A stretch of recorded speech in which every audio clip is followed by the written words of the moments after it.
Colonel Rob Maness has a lifelong record of providing dedicated service to this nation. Having worked his way up from the enlisted ranks to full colonel, he served our country for more than 32 years. He has served as a bomber squadron commander, bomb disposal technician, Joint Chiefs of Staff Operations Officer, assisted the National Security Team with the campaign plan for the global war on terrorism. He authored the first theater nuclear war plan and served as the Vice Commander of America's largest airborne intelligence wing. Colonel Rob Maness is a true American hero.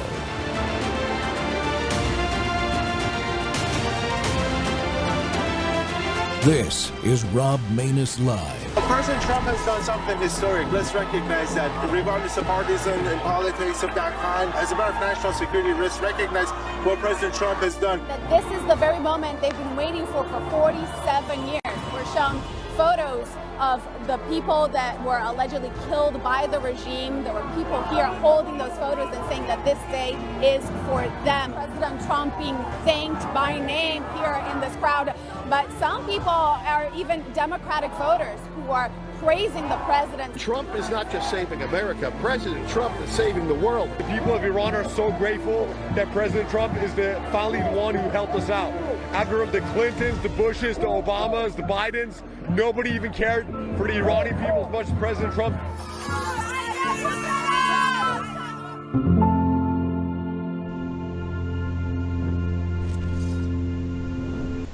Good afternoon, everybody. Yep, that was propaganda unabashedly. I let the closing screen stay up there on purpose because I want people to know how Iranians, those were Iranians, across the spectrum feel about what's going on. So good afternoon and welcome to Truth Thursday on the Rob Maness Show. And that's a little truth. Elections, diplomacy, and peace. We're live on Worldview Tube and our X Spaces simulcast. And today we are covering several developing stories with national and international implications. We're going to start with recent expressions of gratitude, like you just saw, towards President Trump from the Iranians around the world who see his policies as a turning point after decades of tyrannical Islamic regime oppression. They're Nazis, just as bad as Nazi Germany, people. This is in the context of ongoing operations that we are really glad to see. These operations are against Iran's missile and naval capabilities. Those are the objectives, as expressed by the Secretary of War. The Secretary of State, Marco Rubio, came online. Same exact message. And he's addressed the status of U.S. actions against Iran, stating the mission to neutralize short-range ballistic missiles and naval threats. That's what it is, including risks to shipping in the Straits of Hormuz, is proceeding on or ahead of schedule. Following years of buildup, not just years, decades of buildup under prior U.S. administrations. On the economic side, Treasury actions under Scott Bessent are under maximum pressure sanctions on Iran. They've significantly impacted Iran, but there are some economic implications to the operation that we want to talk about with our guest today. But Iran's funding sources are being slammed, and amongst other things that are happening to her allies like China. U.S. energy dominance and domestic economic positioning is going very, very well. Finally, the first 2026 midterm primaries took place this week in Texas and North Carolina. In Texas, Proposition 10, banning Sharia law, received over 95% of voter support, while the Republican Senate primary heads to a May runoff between incumbent Senator John Cornyn and Attorney General Ken Paxton. And State Rep James Talarico won the Democratic nomination against, you know her, Jasmine Crockett. Yes, the wacko had to be beaten by a state representative. And in North Carolina, Governor Roy Cooper secured the Democrat nominee, and former GOP Chairman Michael Whatley, endorsed by President Trump, of course, secured the GOP nominee handily. Well, to break all this down, elections, Iran developments, NATO burden sharing, peace prospects, and the economy, we're joined again by veteran TV news producer and Substack host at The Analyst, and host of a news show on WABC Radio, Jake Novak. Jake, welcome back. And the name of your show is NewsHour Weekend Edition, right? That's right. That's right. Thanks for having me.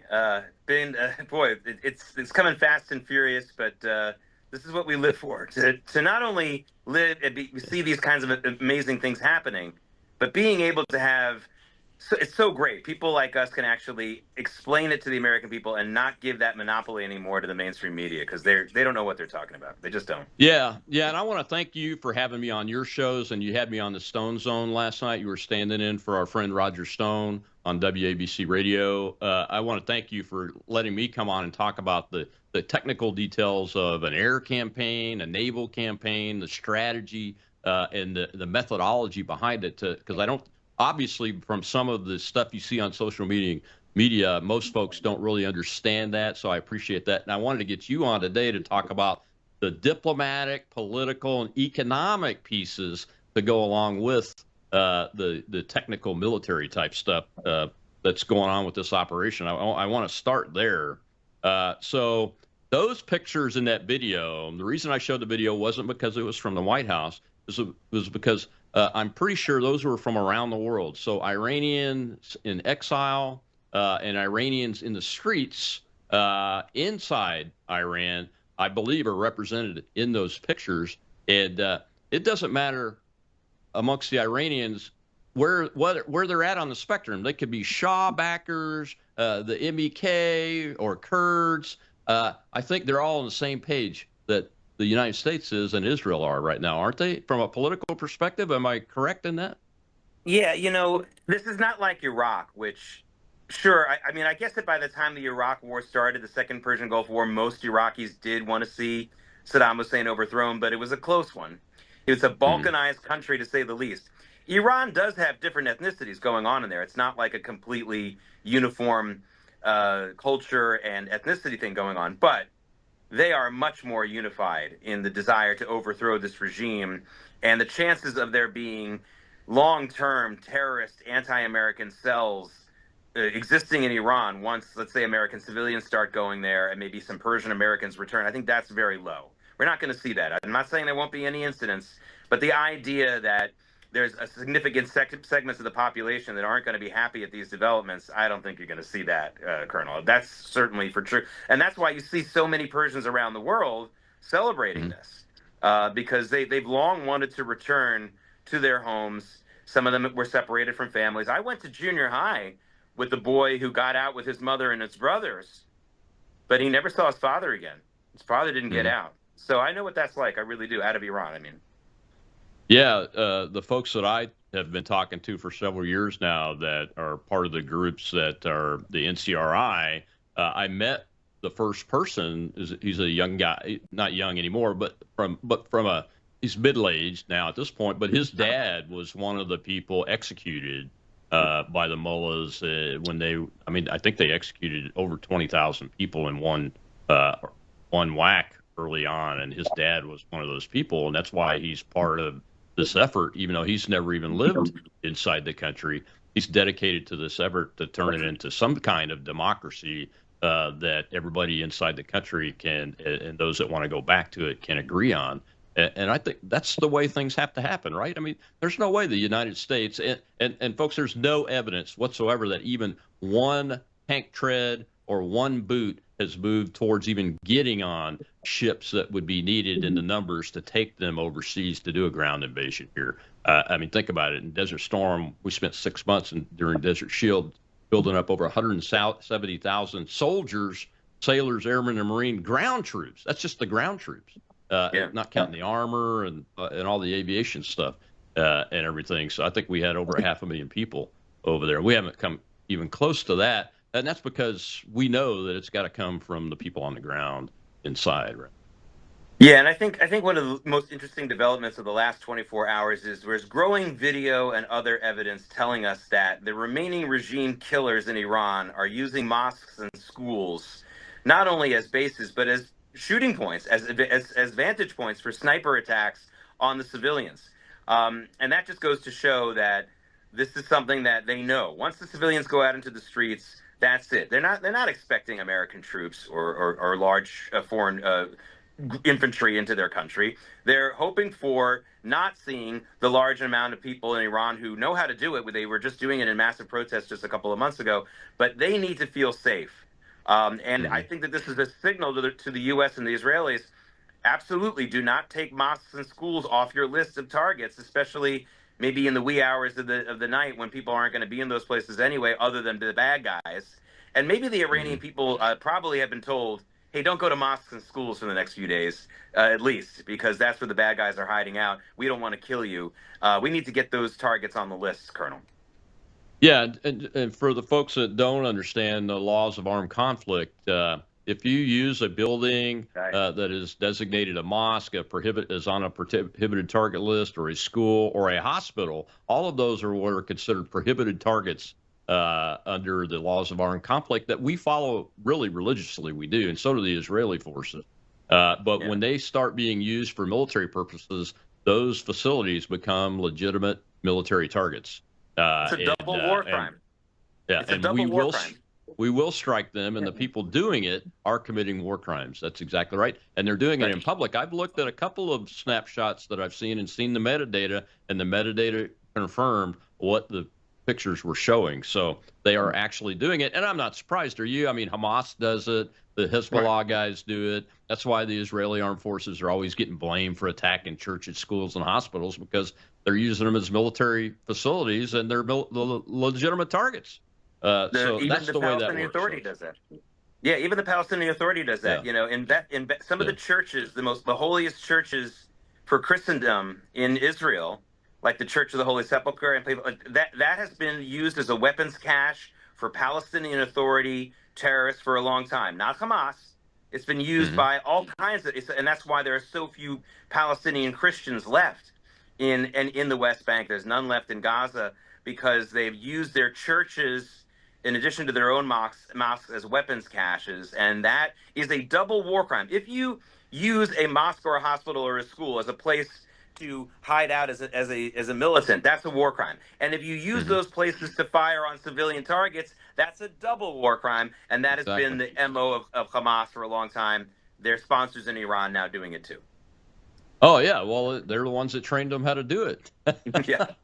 Yeah, exactly. You know, I mean, it's just going back to its roots. So they're despicable. They're despicable people. They do not deserve to be treated as legitimate combatants. I consider them war criminals, and we should treat them the way we did the Nazi Germany, and systematically destroy their stuff and themselves and their units until they walk out and unconditionally surrender. You know, politically, another good sign, I keep telling folks, and I mentioned this last night, that one of the good signs of effectiveness of this operation is the crushing defeat of their command and control and communication system. And I saw just before I came on that the president, I think it's the president of Azerbaijan, posted something because they got attacked by the Iranians right after he had agreed on their behalf to get their people evacuated out of Lebanon and wasn't even going to charge them. There is a major set of shifting going on politically in the Middle East right now, isn't there? Yeah, I mean, I think a lot of countries in the Middle East and all over the world have tried to play a little bit of a dance with Iran for a long time. They kind of know they're not good, but maybe they can get something out of it. Listen, France does that, and they've been doing that for years. So why wouldn't another Muslim country try to do that? You get what they're trying to do, and they're realizing now that has come to an end. I mean, we can sort of play the game of, well, they should never have gotten involved with them in the first place, but that's backward looking. We know that sadly they made the wrong decision back then. So it's just more important to just say that kind of relationship is now impossible. They won't be able to continue to do this now that there are physical evidence and people dead in these countries. So it's over. We can say that, and that to me is more dramatic than saying, well, you shouldn't have done that. I mean, you know, we'll do the I told you so's later. We've been doing them for 47 years. I don't really need to do it again. I'd rather make it clear that this relationship now is over. You cannot continue with this. You probably get it more than I do now, but I'm telling you again, and I'm telling the rest of the world, stop with this dance. The party's over. Yeah, absolutely. We got to take a break, Jake. When we come back, I got a little clip from Secretary Rubio. This guy really gets it, folks. And I have not always been a big fan of Senator Rubio, but this Secretary of State is really stepped up performance a notch and is America first right now. We'll be right back with Jake Novak.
Yes. Yesterday, you told us that Israel was going to strike Iran, and that's why we needed to get involved. Today, the president said that Iran was going to get. Yeah, your statement is false. So that's not what I was asked very specifically. Were you there yesterday? Yes, I asked okay. you a question. No, were you the one that? Because somebody asked me a question yesterday. Did we go in because of Israel? And I said, you were asking me that follow up, and I said no. I told you this had to happen anyway. The president made a decision, and the decision he made was that Iran was not going to be allowed to hide behind its ballistic missile program, that Iran was not going to be allowed to hide behind its ability to conduct these attacks. That decision had been made. The president systematically made a decision to systematically destroy this terroristic capability that they had, and we carried that out. I was very clear in that answer. This was a question of timing, of why this had to happen as a joint operation, not the question of the intent. Once the president made a decision that negotiations were not going to work, that they were playing us on the negotiations, and that this was a threat that was untenable, the decision was made to strike them. That's what I said yesterday, and you guys need to play it. And if you're going to play these statements, you need to play the whole statement, not clip it to reach a narrative that you want to do, all right?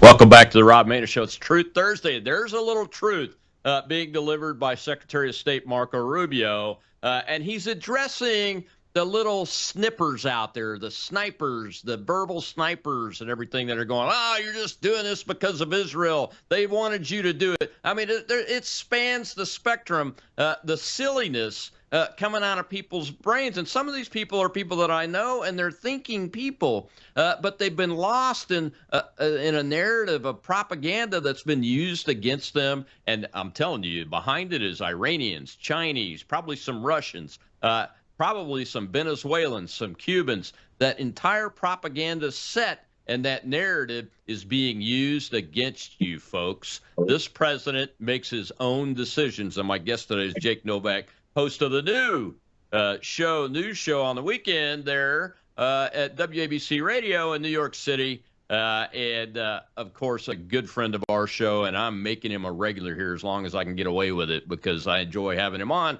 and he's one of the best analysts I've ever met. Jake, that's just the tip of the iceberg from the diplomatic and political change, that's the shifting of the earth under people's feet. It's happening to even you and I. We have to really be guarding against that and look very carefully at what we're seeing, what we're hearing, and the conclusions we're coming to about that, because the earth is literally shifting under U.S. diplomacy and foreign policy, and I think for the better. I think so, too. Iran has been behind so much of our problems, not just with terrorism. They are the number one sponsors of terrorism all over the world. But our news media, some of these talking points, some of this crazy cockamamie stuff is because of Iranian money going through Qatar and the bullet points. I used to get them when I was at CNN. I used to get that bullet point email every day from CARE telling everyone what to say. And some of those bullet points are actually followed. Qatar couldn't have done that without trying to play some game with Iran. And what we were just talking about before the break. I mean, if Qatar doesn't wake up to the fact now that they can no longer do this little dance with Iran and the United States at the same time, I don't know what's going to wake them up. I would assume that they realize it's over now. And again, I tell you what, I'll make them a deal. I won't say I told you so anymore if you just stop the relationship now, which you really need to do. But, this is something I want to. Sometimes people say, oh, Jake, you're Jewish. You did some work for a brief time at the Israeli consulate. You just must be all crazy about Israel all the time, and you don't want to hear any criticism. That's not true. I could do many shows on critiquing what's going on in Israeli society, starting with the education system, which disappoints me. Mm-hmm. But what I want to say is this. It is legitimate to say the following. Hey, Israel's our friend, but they got some sick, bad enemies out there. And if we sit with Israel, we need to figure out how far and how much of exposure to the United States that's going to cost us, and whether they win, if we take the pros and the cons, whether remaining friends with Israel outweighs that. In addition to the fact that there's a morality issue here. Do we give in to the bullies who hate Israel and are Islamo-fascists, even though it may cost us a little or not? That's a fair argument to have. And maybe you need to say, sometimes we need to step back and not be on the line with them with every little thing they do. To me, that's a very legitimate argument. I'd be willing to have it. But what so many people are trying to do now is create false narratives that Israel told Trump, we got to do this, as if there hadn't been a 47-year war on America by Iran. And as if this hadn't been something that had been. You said you war gamed this back when you were a captain. I don't want to give away your age, but that wasn't yesterday, Colonel. So, come That's on. True. This is so silly. This is so silly. This is not what's going. Iran has been a mortal enemy of the United States even before they did anything to Israel. They did stuff to the United States. Okay, so let's just stop this nonsense. If you want to say that this wasn't a good gamble to make, that's fair to say. But please stay within the realm of reality, please. That's why I keep bringing up the ground force movement and the numbers you would be needing to see of not just people but armor, tanks, armored personnel carriers. I mean, it's massive. What would happen? What would need to happen? Think about the Desert Shield operation to deploy those forces in. That was just to take Kuwait. Iran is huge with terrain from sea level, deserts to high mountainous terrain. And the target set is tremendously large. It would take many, many more people than the 500,000 that we deployed for Desert Storm to take that country. It's just not happening. The facts don't support those arguments. They also don't support the arguments that Israel's telling this president of the United States what to do. It's ridiculous on its face. And of course, I am not happy with the way the Israeli Defense Forces weren't ready for October 7th. I've never heard any really good answers to that. And I think the government of Prime Minister Netanyahu needs to get on the ball because we're their allies, and their lack of readiness has a lot to do with how bad it tended to be. I mean, you may not have been able to stop the attack, but you surely, the folks over there surely many more would have survived had readiness been where it needed to be. And so I've criticized the government of Israel many times from those types of perspectives. So when we see our Secretary of State who's engaging like that, and now the alliance with Israel, that's solid, that's obvious. We're in an allied effort. But now the Gulf Arab states like Turkey have been struck by the Iranians. All of those areas have been struck. Even Cyprus, I think, took a round the other day. And Qatar's been struck outside of the big military air base at Al Udeid. That was struck, but they've had targets on their military and their civilians been hit too. So now it's more than just an Israel and American allied operation, because a lot of these countries are weighing in and saying, hey, you are not going to go unpunished for this. How do you see that changing the ground from a diplomatic and a political perspective for the future? Does it give us hope for the future? Should we be wary of this shift? Because it's kind of like they've always been there for us, but they've always played that game, like you mentioned before. How is that going to change for the better, if it's possible, now that they're openly confronting the Iranians? Well, I think it gives us clarity. For 1,400 years or so, it was pretty easy to figure out what side you wanted to be on in the Muslim world, the Sunnis or the Shia. They've been having a civil war since Muhammad died about 1,400 years or so ago, give or take a few decades. Oh. And what was going on for the last 30 years is a strange development where the Shiites in Iran started to cultivate Sunnis, whether it was Hamas, whether it was people in Qatar, whether it was some other people, like some other countries like that, even the Turks, to try to get them on their side, even though they were on opposite sides of this long civil war. And it seemed like some Sunni groups were willing to cross over and, if not completely start to support the Shia side in that civil war, at least say, well, we'll work with them for a while, and maybe we'll be able to extricate ourselves later. And it made things difficult to figure out on whose side. I mean, I still don't know if ISIS had anything to do with Iran. It's hard to tell, by the way. ISIS is a Sunni movement. So it created 30 years worth of an increasing amount of fogginess. Whose side is everyone on? We can't just do Sunni Shia anymore. This isn't like Russia and China, Soviet Union and China in 1972. I can't. It's hard to keep. I need a scorecard. So we're going to get some clarity now. I think this will get everyone back to their traditional Sunni and Shia corners of the ring. And we're going to be able to tell everyone, we'll be able to deal with the Sunnis in one way and the Iranians in another. Before Barack Obama became president, there was still a hope. I remember I sat in a private session with Charles Krauthammer in 2006 or 7, where he said that the next president who gets elected in 2008 needs to treat the Iranians and the rest of the Sunni, and then the Sunni world, like President Nixon did, setting off China and Soviet Union against each other and finding a third sort of wedge there. I think we can go back to that now.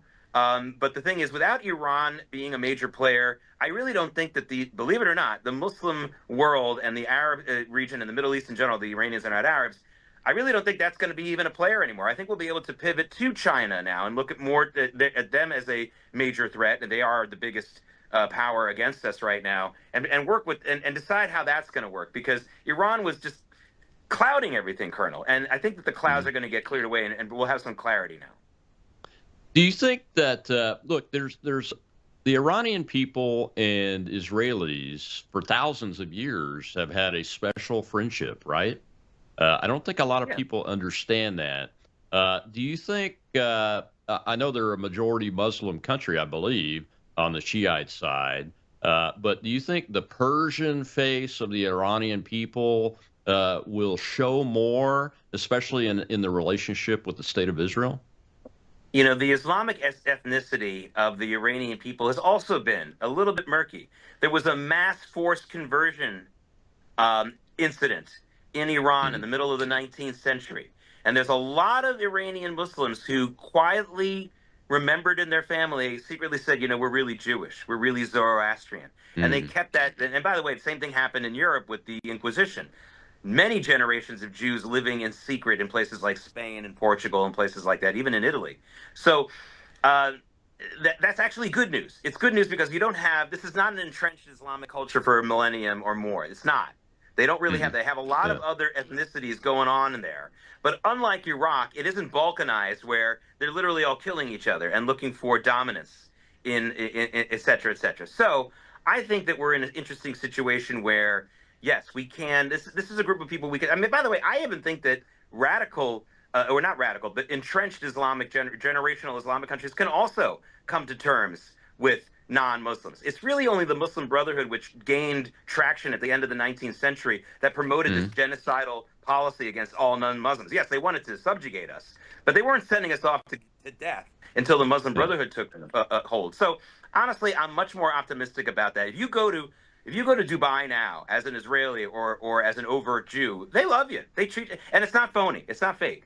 And by the way, the more traditional you are, the more they like you, because there's so many similarities in daily religious practice. So I'm optimistic about that. I really am, with a very, very practical understanding that there's still going to be a lot of people out there who are going to want to kill us. And by that I mean Americans and Israelis. But you know, I really think this is not like going into Yemen or going into some of these parts of Iraq. This is a much better situation.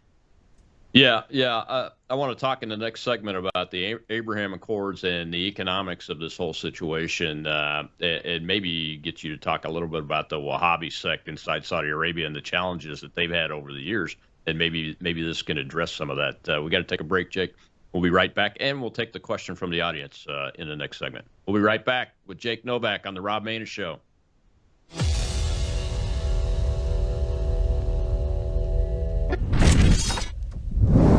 News is moving faster than ever, and so are we.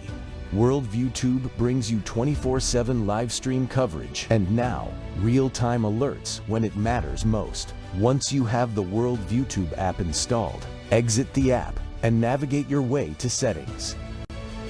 In Settings, locate the tab labeled Notifications. Select the Notifications tab.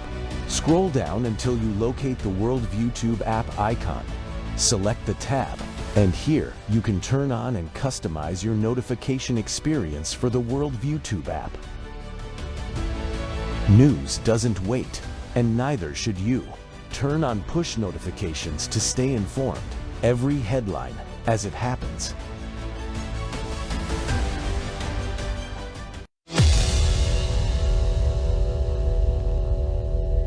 Last March, President Trump gave the order for Treasury to exert a maximum pressure campaign on Iran. I said in a speech at the Economic Club of New York in March that I predicted that the Iranian currency would collapse, that we would see the economy collapse thanks to this maximum pressure. So we have been softening up the economy and preparing the ground for what our great warriors are doing right now. So the Iranian economy was vulnerable. We cut off the dollar supply into Iran. All of their oil is sanctioned. We've been able to keep the funds, many of the funds out of Iran. One of the largest banks collapsed in December. The central bank was forced to print a huge amount of money. Inflation ensued, and people took to the streets. So there was an economic crash in Iran in December, and now we have the opening to go in, and our military is taking over from the sky and from the sea. Welcome back to the Rob Maness Show. The economic concerns about the war with Iran and what the United States and Israel and our Arab allies in the region now are in a combined operation to remove the Iranian regime and reinstate it as whatever sort of democracy their people want to set up. So that they can become free again. And we are removing systematically their ballistic missile capability, their drone capability, their naval capability. I think most of their ships, except for maybe one or two, are at the bottom of an ocean, one way or the other. The first U.S. submarine attack with a torpedo on an Iranian ship occurred in the last 36 hours successfully and sunk a ship that was off Sri Lanka, only 1,100 miles from where? Diego Garcia. But the economic consequences have a lot of concern, and there's a lot going on. And my guest is Jake Novak out of New York's WABC Radio. He's got a new weekend news show. You got to go check it out there. And he is a regular on the Rob Maness Show, and for good reason, because of his analyst capability and everything he knows and all of his contacts. Jake, let's talk about the economy piece of this, but let me take a question from the audience real quick before we get too far into this. Go ahead, Shel. We have Matt, sir. Hey, so Jake, I'm kind of interested to know, because it actually goes back to the previous two segments. When the attack on, not the attack, but when the strike on the U.S.-Israeli strike happened on Iran, you had all these Arab countries come out and say in support of it. Now, is that because they had to, or did they want to come out against Iran the whole time and couldn't do it because it would be politically damaging to them? And is that therefore a paradigm shift that we're watching in the Middle East because of this strike?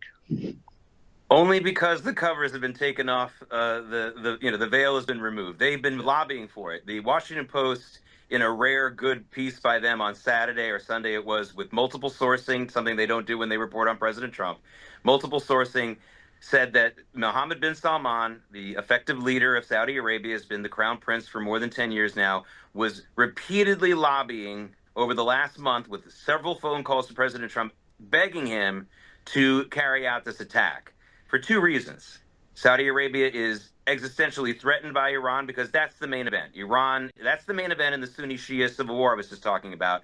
The Shia are very, very infuriated for more than a millennium that the holy sites of Islam, Mecca and Medina, are in Sunni hands in Saudi Arabia. They would like to take over that. That's an overt threat for many, many years. Second of all, the Saudis are liking this $81 a barrel oil, even if it only lasts a couple more weeks.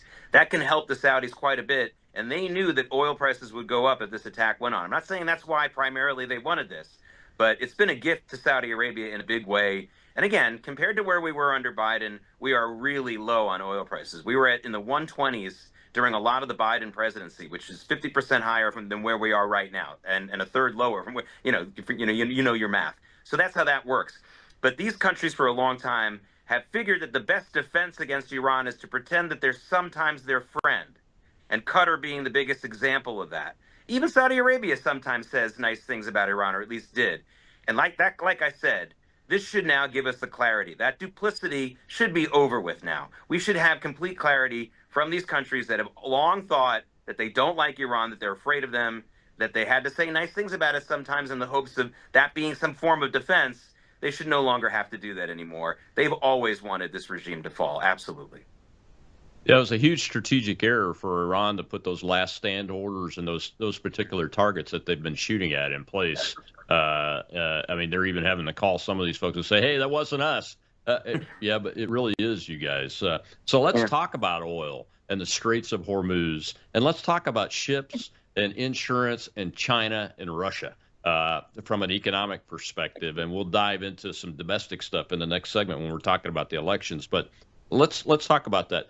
Iran's folks say they are closing the Straits of Hormuz, but then there's conflicting reports because a deputy commander of something came out just a little bit ago on the Iranian side and said, no, we have not closed the Straits of Hormuz. We apply international law, and that's how we operate, etc. Although in northern Persian Gulf, they just sent an unmanned suicide boat after an oil tanker, I think it was, or some kind of merchant ship, and it's on fire up there. But in the Straits of Hormuz, they backed off of this.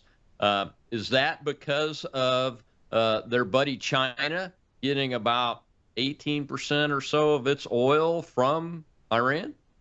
Yeah, China earlier today, by the way, suspended told all of its oil refineries no more exports. They need to keep everything that they're refining in country. And when they export, that means they're exporting to some of their close allies, the North Korea and stuff like. They don't want to. So sound familiar? That's kind of like the Venezuela-Cuba situation, right? So yeah, China doesn't want to see this go on much longer, and that's very helpful for the United States right now to get this thing over with quicker. And they certainly don't want to see a major spike in oil prices right now. We've had it. We've had the spike. We were at $59 a barrel.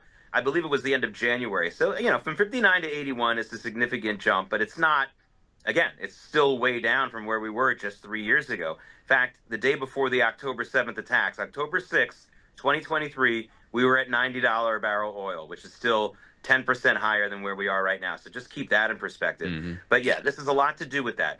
China is losing, if Iran is falling the way we think it is, China's losing one of their bullies, but not someone that they care about. The idea that the Chinese are going to come help you. And by the way, hopefully that's another big lesson, Colonel, of all of this. If all the client states of China right now are watching, and they should be, well, here's what you can expect if you ever get attacked by the United States or Israel or a country like that. You're expecting China to back you up. Don't, because they won't. They don't care about you. They really don't. Yeah. You're just a bully. You're human cannon fodder, just like Hamas was using civilians, the same thing. And they don't care about you. And I think that that's a really good lesson. Everyone should look at this. Think that China's going to save Iran's skin? Think again. Yeah, I agree. Now, one of the biggest stories that nobody's covering, and I'm going to cover it, I think you might have covered it a little bit already too, is the ship war risk insurance issue that's going on. In the past, the Iranians have said, we're closing the Straits of Hormuz down, and then they hit a ship or two with something, and the war risk insurance prices go through the roof, and it slows traffic down. Well, this time, Lloyd's of London, crappy British friends that they are, withdrew the war risk insurance, and the President of the United States made a precedent-setting and a historical decision that he announced, and he is directing us to essentially shore up the war risk insurance for shipping in the Persian Gulf and the Straits of Hormuz. That's an unusual move, isn't it? Yeah, it really is. And that's what I think. Listen, we can use some of the obvious responses to this, which I don't think are useless. I think it's good to mention. You've got a president who has a business experience and understands that you shouldn't, that business is going to get disrupted, and he understands that frustration, and he wants to make sure that that is stopped. And so he understands that, and that's important. I don't think that you would have had that even from other Republican presidents. The Bush president, both Bush Sr. and Jr., they certainly understood the oil business. But beyond that, I don't think that they were very business savvy. They really weren't. Had they been, they would have done more than just blanket tax cuts. We have a lot of 4D chess kind of economic policies coming out of this administration that are clearly the work or the inspired by someone who played a lot of games with financing and debt and things like that to get what he wants, and knowing that it isn't just a straight transaction all the time. But yes, to me, this is unprecedented that we would have this kind of, they really want this to be as clean a war as possible. I'm sure you heard a lot of when you were in the military, you probably heard a lot of cliches. There's no such thing as a clear war, son. And that's all true. And we've had casualties, so it hasn't been a pristine thing. I get that. But I think that there's a real attempt here by the Trump administration and our military to make this as clean as possible. During Desert Storm, the focus was on getting some kind of political consensus around it. And the Bush administration, at least at first, was very successful with that. They really got most of the American people and even the Democrats to support it. But had they only used that effort and focused on a clean operation of the actual war, that would have been a better use of their time. I'd much rather have the Democrats screaming and certain enemies of America screaming about this, and we have fewer casualties and the war has clearer objectives and we get out of there quicker than having the political support. I'm sure you agree. Oh, absolutely. Look, they were so good at that. We fought alongside Syrian soldiers in the ground offensive. I mean, that's pretty incredible. If you don't know anything about it, and most of you people that were born too late don't know anything about it other than what you've seen on social media, go study that. It was a pretty good operation, diplomatically, militarily, and I think Bush, for one, he made the right decision to stop at Kuwait and restore that as a country. But we made some really bad decisions follow on that destroyed our relationship with what was left of Iraq that could have prevented a lot of what we may even be seeing today. Well, so from an economic perspective, what are the global markets doing? Are you watching? I know you're watching those kind of things. What are you seeing? Yeah. We're getting sell-offs. This is because of oil. A spike in the price of oil it creates new inflation worries. It makes the cost of doing business a lot higher. But the markets are very ephemeral. They're going to bounce back very quickly if the war not only wraps up, but even before the war wraps up. If we see solid evidence that the supply of oil is still flowing pretty well, you're going to start seeing the markets come back. It's as simple as that. But you don't want to see spikes in the price of oil. It's one of the most essential commodities, if not the most essential commodity out there besides water and oxygen. So we need those things. But look, it's not going to be easy. But the same people who during the Gulf War were saying things like, well, why did President Bush say go shopping? How come he didn't tell people to stop driving SUVs? Where's the sacrifice? Well, here it is. Gas prices are a little bit higher. Not so much in my neighborhood, but they'll be back over $3 probably in a couple of days, but way down from the $4 and $5 we saw before. If that's all I have to sacrifice for 4 or 5 weeks, it's going to be pretty hard to say there was a terrible hardship incurred on the American people. Well, how about the U.S. stock market? What are those markets doing, and how are these weapons producers doing? Well, there's a lot of plays. So the general defense contractors are doing pretty well, but they're doing small gains. A 1% gain for a major stock is not nothing in one day. But we're seeing something like that. But boy, one of the big stocks to play now. There's been talk for years in Israel about bringing into an IPO IAA, Israel Aerospace Industries, which is really behind a lot of that technology. It's been delayed now 5 years. But there's another stock you can play. It's called Elbit Systems. They make a lot of the software. They do make some equipment. They do make some equipment as well. Elbit Systems has tripled its value just since a year or so ago. It's up something like 20% over the last 5 days. People are seeing a free commercial for this tech right now, and it's clearly working well.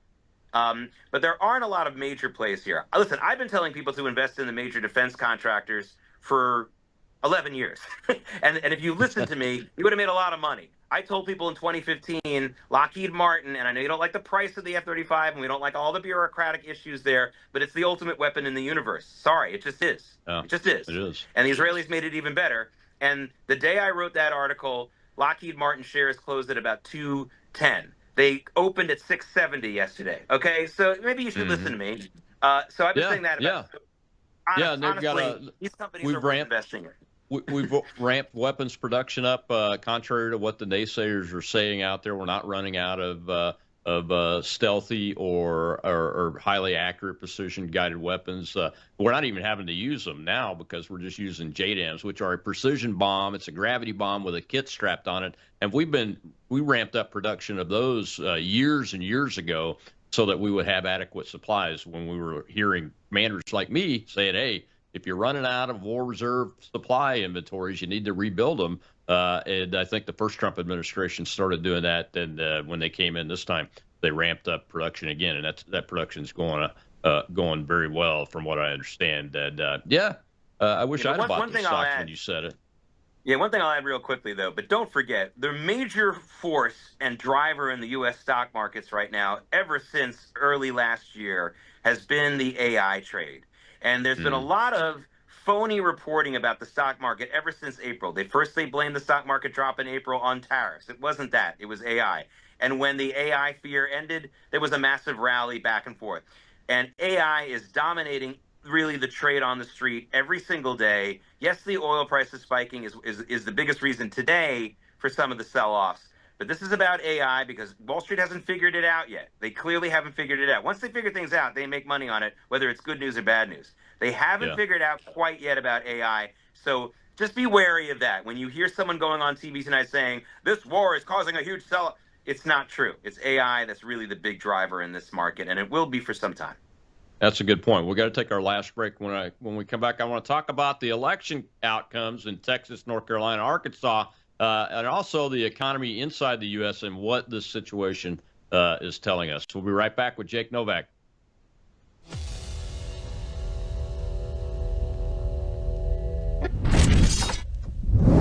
Hello, I'm Brandon House. Is the government tracking you? Do they have access to all your data? Well, if you go to worldviewtalk.com, you'll find out about a cell phone company that, does not store your data. They don't do that. This is what they're known for. They don't store your data. You have privacy. You're not being tracked. That's why a lot of folks are turning to worldviewtalk.com. You'll find their prices are very competitive.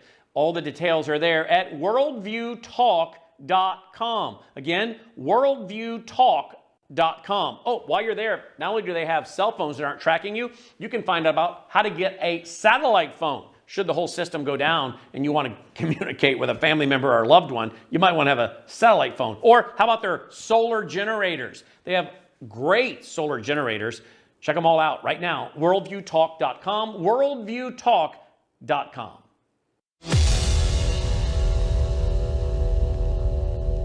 This morning, the results of the 2026 primaries in Texas, North Carolina, and Arkansas pouring in as the GOP hopes to hold their House and Senate majorities in the midterm elections. Angela Brown at the live desk with the latest for us right now. And so, Angela, now we got this whole setup in Texas, a runoff, for the Senate seat there. North Carolina, meantime, that Senate race taking shape between the former governor and the former RNC chair. There's going to be a lot of money that's going to be spent this year. I think they even set some records in Texas. I could be wrong when it comes to the primary. I think you're right. I think you're right. They spent a lot of money. They did spend a lot of money on both sides. And these races, Jan, could really determine the balance of power in D.C. Both these races, Texas, North Carolina, they could be tight when all is said and done because you have some big-name candidates in these races. Let's start in North Carolina, where Republican Michael Whatley and Democrat Roy Cooper won their primary races for Senate. The two will face off in the general election, of course, in November. Whatley brings some firepower. He's bringing President Donald Trump to the table, who supports him, while Cooper is a household name in the Tar Heel state, having served there as governor. Tonight is not the end of a campaign. Tonight is the beginning of a movement. I'm running because I love North Carolina, and things just should not be this hard for the people who live here. And over in Texas, the Republicans will have to wait a little bit longer to see who will advance in the Senate general election. Neither incumbent Senator John Cornyn or AG Ken Paxton, you see right back here, got over 50% of the vote. That means they're going to have to do a runoff. It sets that up. Neither candidate has been endorsed by President Trump yet, so we're watching for that. Wesley Hunt, who was a third candidate in the race, took home some of that vote too, kind of setting the stage for this runoff. On the Democrat side, it would be State Representative James Talarico who took home the win. You see him right back here, beating U.S. Representative Jasmine Crockett. Now, Talarico will now try to do something that has not been done in Texas for decades, flip a Senate seat blue. The last time that happened in Texas, it was back in 1988. So we're talking about a lot of time here. You can find more election results for the races around the country online at thenationaldesk.com.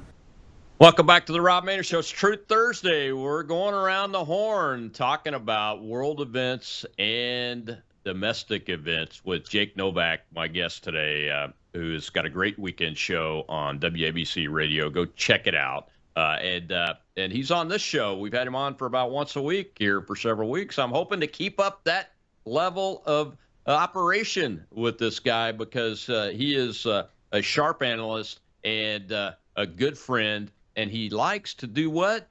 Tell the truth, because he's a person in the media that works hard and tells the truth, and that's what's important instead of these lying people.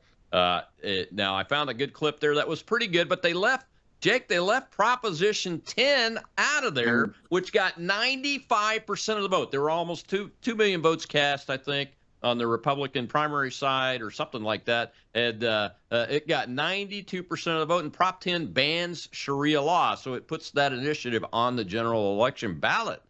They left that part out. That's another way the mainstream media doesn't tell the truth, isn't it?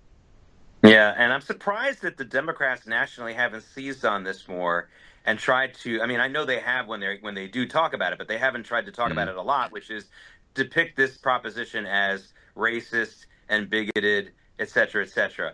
Of course it isn't. It's talking about taking over municipal law from a religious standpoint, something that pretty much the rest of the religious world has decided to give up on.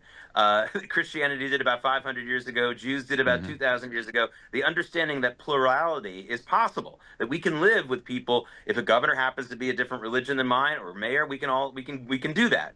And there is that has not yet been accepted in most of the Muslim world yet.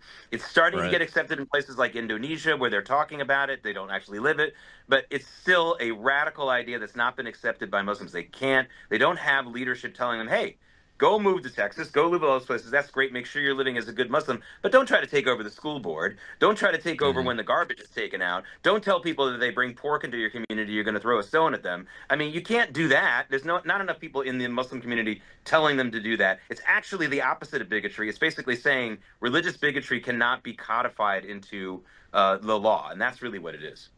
Yeah. The one meme I shared about it, trying to generate votes, was about save your puppies. Texas, because they hate dogs and they want to ban dogs in places like New York City as pets. Anyway, and it's just incompatible with America and the American culture and everything to do with it. Well, we got a question over in the audience. Oh, and we got to give Steve Bannon and Frank Gaffney, the guys at the War Room on RAV, and Frank's organization, bansharia.com.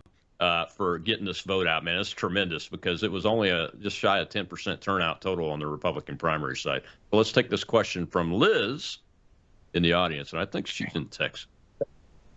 No, I'm not in Texas, Virginia. But thank you, Colonel. And Jake, good to see you. I'm curious to get your take on, with this going on, all this stuff going on in Iran, how is it affecting other countries like the United States, like Great Britain, and Spain and other countries where a lot of these young Muslim or young Iranian men went when they left their country? I mean, people like us have been warning Europe for years that this massive migration of Muslim migrants from these countries where they're really literally importing people who hate them and hate their culture would cripple them politically. They'd end up in a situation where they would be worried about rioting, the coverage of rioting. Every time it happens in France, the headline is French youth. No, it's not youth. It's your Muslim migrants who are setting the cars on fire and doing things like that. And they don't assimilate into the population. They don't become even acculturated. And the whole thing is hopeless. And they become completely, and this is something that, for those of us who've been following the Middle East story for a long time, are quite used to. Because before the migrants, we had the oil.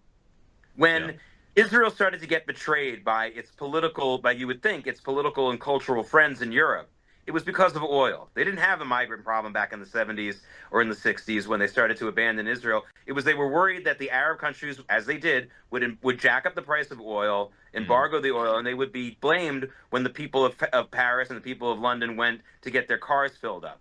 So it's the same thing now, except it's not about oil that they're worried about. It's worried about the migrants that they need for votes, or the migrants that they need just to keep the peace, to keep them quiet, that if they overtly support Israel or don't castigate Israel enough, they're going to get riots. And in a place like Spain and a place like England and France, where the non-migrant populations have negative birth rates, this has become an untenable situation, an existential threat.